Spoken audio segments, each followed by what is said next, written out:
On the 29th of November, MPs in Westminster will vote on the first stages of a bill to legalise assisted dying in England and Wales. This is a highly contentious issue, which is also being considered by the Holyrood Parliament in Edinburgh. All eyes are on the UK to see if it will be the latest country to adopt a law to assist those in taking their own lives. The question is, what would be the implications of such a law? And have we really considered the consequences and effects it would have on the very fabric of our society? We've gathered expert opinion from doctors, palliative care specialists and other healthcare providers, as well as the opinions of leading ethicists and religious leaders who are all deeply concerned by this bill. Here we share their common voice.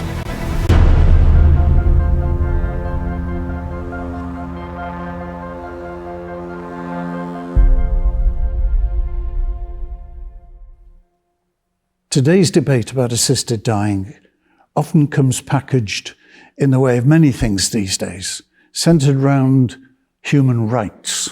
So, do I have the right to take my own life? But you know, behind the notion of human rights is a much deeper notion of human dignity.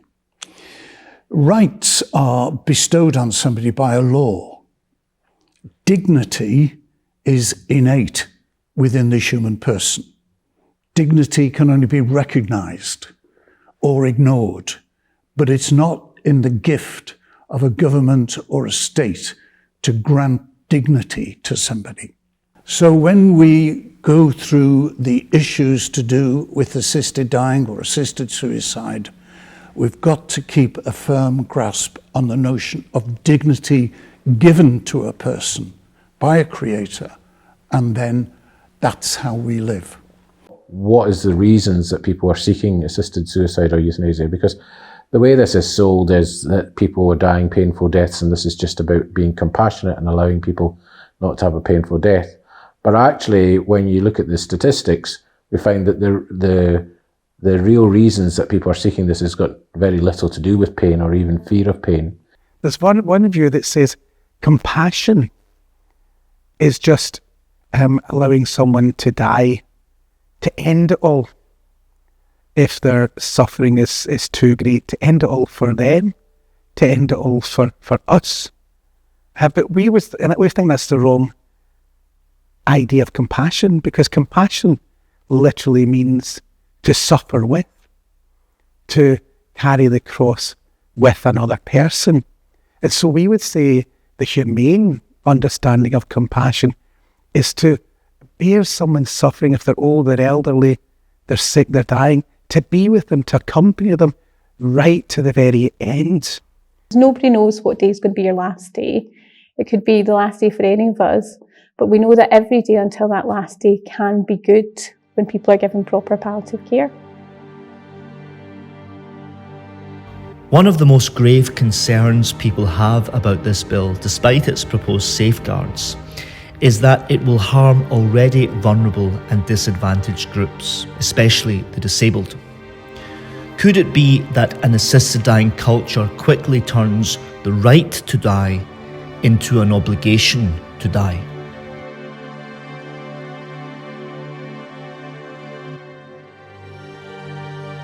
There's an awful lot of people who are not as articulate, not as empowered in their lives, people, whether they be disabled, whether they just be people who are poor, whether they be people who are elderly or living alone. These are the vulnerable people who will be put at risk from this legislation. People who are receiving care are often vulnerable to feeling that they're a burden. It's an understandable reaction, but it does make people more vulnerable. The groups who become most vulnerable, of course, are disabled people, which is why so many disabled people throughout the United Kingdom, people like my good friend Baroness Tanni Gray-Thompson, the Paralympic athlete, people like Liz Carr, the actor, people like Baroness Jane Campbell, who speaks in Parliament through an oxygen mask. The reason why they are also passionately opposed to this change is they say it'll be people like them who'll be told their lives aren't worth living and they would be better off dead. We don't want to live in that kind of country. What we have seen in the hospice community is that many people might have a transient suicidal thought, perhaps a thought that they just can't go on, or they can't cope, they can't manage, or that it's a burden on their family and friends and they don't want that. But what we have found is that many people change their minds, and there is a period of adjustment, and they come to terms with the new reality, the new way that they can live. It's not always easy, but it's a different way, and that we can support them at that time rather than giving them the means to take their own life. For many people, the most compelling argument opposing assisted suicide is found in the experience of other places. Assisted dying and assisted suicide have been legal in several countries and jurisdictions around the world, and in each place, strict laws governing the practice have eased over time. And so there's a real concern that the strict conditions and safeguards assured in the UK bill will erode in the same way, leading to a kind of slippery slope and a huge widening of scenarios where assisted dying could be requested.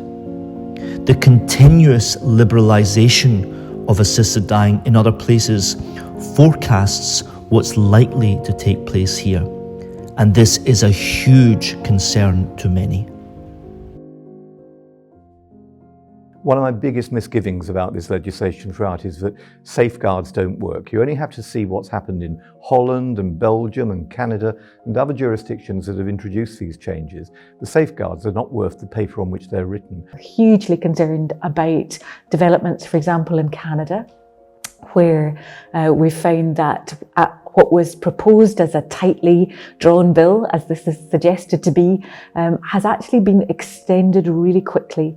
So the thing about assisted suicide or euthanasia is that the numbers really depend on how permissive the legislation is. So if you take Canada, for example, which passed the law in 2016, very quickly the numbers increased. So you have about 1,000 in the first 6 months. Last year it was probably over 15,000 people who had what they call a medically assisted in dying death, which is mainly euthanasia. 99.9% of them are euthanasia deaths. Now, originally the law said that you had to have a type of a terminal illness. Now, it didn't define it. It said that your natural death had to be reasonably foreseeable. But then in 2021, the government struck that out of the law. And so what was remaining after that, so since 2021, March of 2021, what has remained in the law is you need to have an irremediable medical condition, because the terminal illness requirement was removed. And what we see in other countries, say in Oregon, over half of the people who are asking to have their life ended, they cite as one of the reasons that they don't want to be a burden to others. Oregon, the numbers are a lot smaller, but then the population is smaller. It's an assisted suicide regime. But even there, the numbers have gone up year on year. So things started to explode very quickly. So for instance, we had the case in Toronto of a 23-year-old young man, and he had diabetes. So he was insulin-dependent diabetic, and he wanted euthanasia. He was quite depressed. He was approved. There's a euthanasia clinic in Toronto that had approved him, that he was going to die. And his mother, her name was Margaret, she was very upset about this. She could not believe that her son, who was 23 and otherwise healthy, was approved to be killed by euthanasia. Is what you vote for what you get? Or do you get more than you ask for? And what you see throughout the world is in every jurisdiction which has had this for more than 5 years, so it's had a bit of time, there is some expansion. There is some expansion in eligibility, there is some expansion to different groups, there's always expansion in numbers, but also it's not just the rules, the law, it's also how you apply the law. So if you take somewhere like Oregon, the law still says in Oregon that you have to be terminally ill and you have to have a 6 months wait. But we now know that in 2021, that was used for someone who had anorexia. In Belgium and in the Netherlands and in Colombia, it's extended from adults to children. That in Canada and in Colombia, it's extended from foreseeable death to chronic illnesses. In Oregon and Vermont, it's changed from residents only to non-residents. Many opponents of this bill are deeply concerned about its impact on already stretched and underfunded palliative care services. They feel greater support should be given to health and social care and hospice provision so that we can accompany those in the final chapter of their life with high-quality palliative services marked by compassion and love and care. Palliative care is a really good model of care. So it is a real attempt to look after people who are terminally ill. So in the last maybe year to 18 months of their life. So for the patient, it is proper treatment, alleviation of symptoms, whatever they are, not just necessarily medication. It can be counselling, it can be spiritual support. So identifying their needs and dealing with them as possibly and as quickly and as competently as you can. Although John was a wee bit wary about coming in for, as he said, palliative care, which he decided was end-of-life care, he, within 3-4 days, you'd have thought he'd been here for ages. And it was a bit of a joker at times, and he had the nurses telling jokes, and, you know, he felt so much at ease. We're doing end-of-life care, so we're dealing with symptoms, whether medical, physical, psychological, spiritual, and trying to alleviate any whichever symptom it is. Yes, the end result is to give the person a good death, but the primary intention is to alleviate their symptoms, not to purposely kill them. So the situation is that the model is a really good model of care, but the difficulty is that not everyone has access to that care. But there's a much wider need for general palliative care advice out in the community, and the majority of people, certainly over half, will die at home, but there's no reason why there couldn't be good quality palliative care by district nurses, GPs, practice teams, and with support from consultants if required. If we had the correct funding, we could provide our services to everybody living with a life-limiting illness, but unfortunately the government are not yet funding palliative care services the way they should. We know that palliative care is a hugely important part, not often recognised, of this debate. And we know that skillfully used palliative care eases the burden of suffering enormously. I saw that for myself. We're hugely concerned that it is actually the lack of care that is maybe driving people to this. Well, nobody was going to lift a finger to help me to die. What they would do would be work with the best of intentions. That's intentions driven by a sense of love and affection for the person, to be as comfortable, as easy as possible. The hospice is like an extended family. The care, the consideration, just the human side of everything. We need the hospices, we need them, and we need inpatient bed services, but it's how can we provide a complementary community service?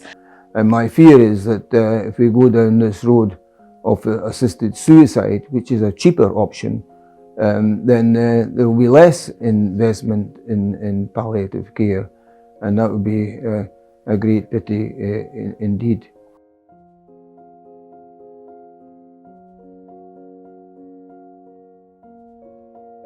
It's clear that assisted dying is a highly divisive moral issue.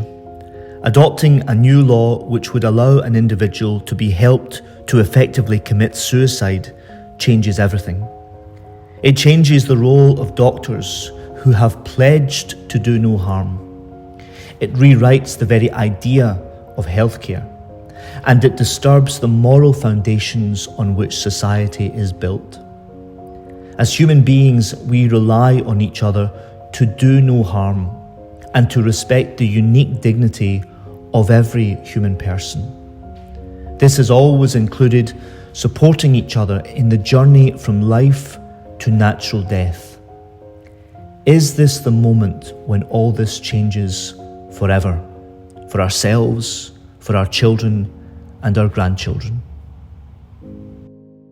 You might open the door, but then somebody else is going to open it wider. You don't have control of what happens in 10 years' time. You don't have control of that. It's other people who have control of that. You have control now about whether we start down this line. But this line This is a train that goes all the way to the station. Once you get on this train, it's going to go, you're not going to be talking about small changes. You're going to be talking about what's happening in Canada or what's happening in the Netherlands or Belgium. Look at where the train goes, not just where we start.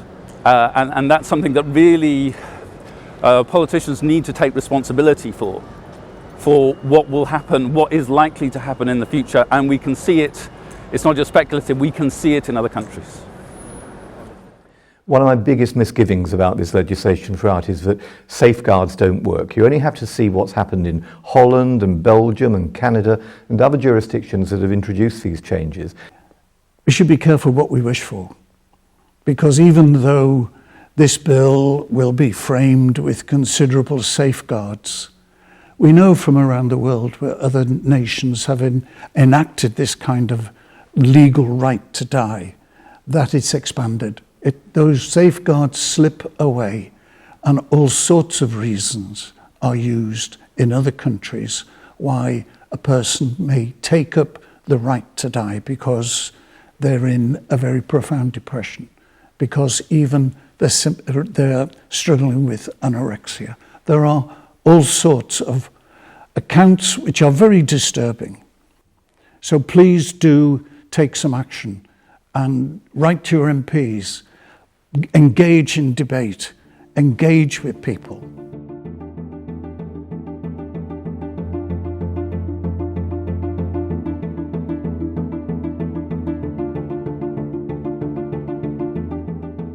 If you care about the impact on people who are already facing discrimination, raise your voice. The slippery slope argument is real. Check the facts, look at all the statistics, and raise your voice. Doing nothing never ever changed anything. All that's required for the triumph of evil is for good people to do nothing.